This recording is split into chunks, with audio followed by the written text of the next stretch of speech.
Brought to you by TechnoSpark 20 series smartphones. Brought to you by TechnoSpark 20 series smartphones. I'm superhuman. क्या इस बार BJP के mission 25 को बड़ा झटका लगने वाला है? क्या कांग्रेस के लिए बड़ी मुश्किलें आने वाली है?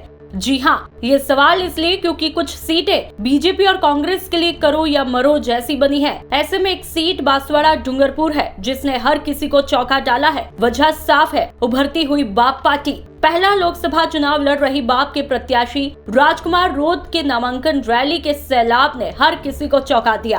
बाप दक्षिण राजस्थान में ताकत दिखाने की कोशिश में है, जबकि कांग्रेस और बीजेपी दोनों के लिए इस क्षेत्र में बाप को रोकना एक बड़ी चुनौती बनी है। हालांकि बीजेपी ने यहां पर कांग्रेस को बड़ा झटका देते हुए पूर्व मंत्री और इस क्षेत्र के दिग्गज नेता यानी कि महेंद्रजीत सिंह मालवीय को उम्मीदवार घोषित किया है, जबकि कांग्रेस से अरविंद डामोर चुनावी मैदान में है। अब सवाल उठ रहा है कि कांग्रेस के दिग्गज नेता रहे मालवीय का बीजेपी के साथ जाने का फैसला सही है क्या?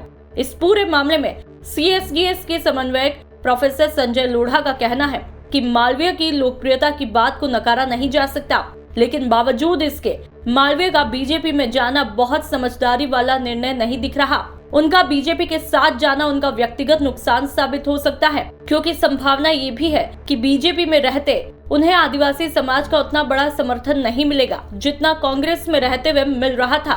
दूसरी ओर बात बीजेपी की करें तो प्रोफेसर संजय लोढ़ा का ये भी कहना है कि इस क्षेत्र में बीजेपी अपने हर प्रभावी नेता को आजमा चुकी है। इस क्षेत्र में 30 से 40 सालों में बीजेपी और RSS ने भी एक लंबी लड़ाई लड़ी है। आदिवासियों को वनवासी की संज्ञा देकर संघ उन्हें हिंदू समाज का हिस्सा बताता है, जिसके लिए लगातार संघ कोशिश भी कर रहा है। अब सवाल ये भी उठ रहा है कि इन चुनावों में RSS की क्या भूमिका रहने वाली है, क्योंकि जनजाति क्षेत्र में RSS का अनुषंगिक संगठन वनवासी कल्याण परिषद बीते कई दशकों से काम कर रहा है। इसे लेकर राजस्थान वनवासी कल्याण परिषद के प्रदेश संगठन मंत्री जगदीश कुलमी का कहना है कि भील प्रदेश की मांग और राम को काल्पनिक बताने वाला विचार भारत और सनातन का नहीं हो सकता। हमारा संगठन जनजाति हितों के लिए तत्पर है। अगर हमारी संस्कृति पर कोई भी आघात करेगा तो हम उसे बर्दाश्त नहीं करेंगे। साथ ही वे कहते हैं कि हमारा संगठन पूरे देश में काम करता है। हम लगभग 12 करोड़ आदिवासियों के बीच शिक्षा, चिकित्सा और स्वावलंबन के क्षेत्र में काम कर रहे हैं। जनजाति समाज का सर्वांगीण विकास और समाज में धार्मिक सामाजिक नेतृत्व खड़ा करना ही हमारा मकसद है।